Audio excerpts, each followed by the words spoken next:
Ce qui est très intéressant ici, c'est la méthode pédagogique d'enseignement. Ce qui est super, c'est le dialogue qui est instauré entre les professeurs et avec les enfants. Au fil des mois, on le voit déjà, physiquement, il y a une ouverture sur le regard, sur le sourire.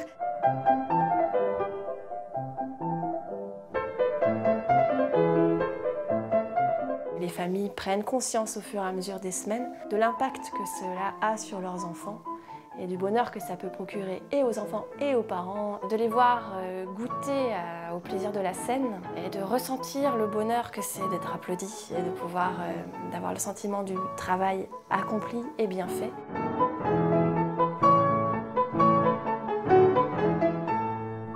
Cette académie, c'est une grande chance pour les enfants d'avoir 2 heures de pratique instrumentale avec professeur par semaine. C'est une chose qui est assez rare finalement, des personnes de plein de milieux différents, même des pays différents, et les voir grandir dans la musique, ça fait super plaisir.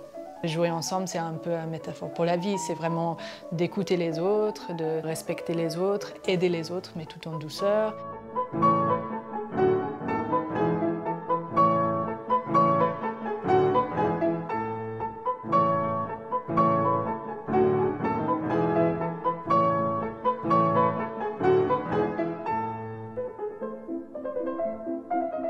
Je vais jouer la petite marche et la valse. J'ai un petit peu le trac, j'ai un peu peur de me tromper.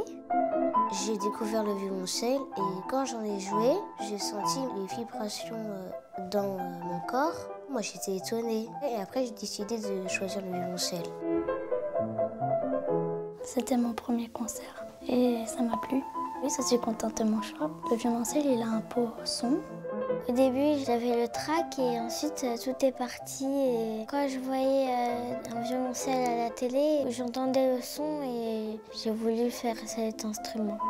J'ai joué un morceau que j'ai inventé qui s'appelle Chanson en or. Faut pas avoir peur de se tromper. J'ai trouvé que tout le monde a bien joué. Je n'ai jamais fait de concert. C'est mon tout premier. Et je vais faire la rêverie accompagnée avec Lise. Je suis un peu stressée en même temps. L'idée de cette académie, c'était pas de révolutionner la pédagogie en tant que telle sur l'apprentissage de l'instrument, mais c'était d'avoir un bon équilibre entre le côté ludique, le plaisir de jouer, et aussi une certaine forme d'exigence. Parce que si on n'a pas un minimum d'exigence, l'enfant ne va pas progresser suffisamment vite et du coup va se décourager.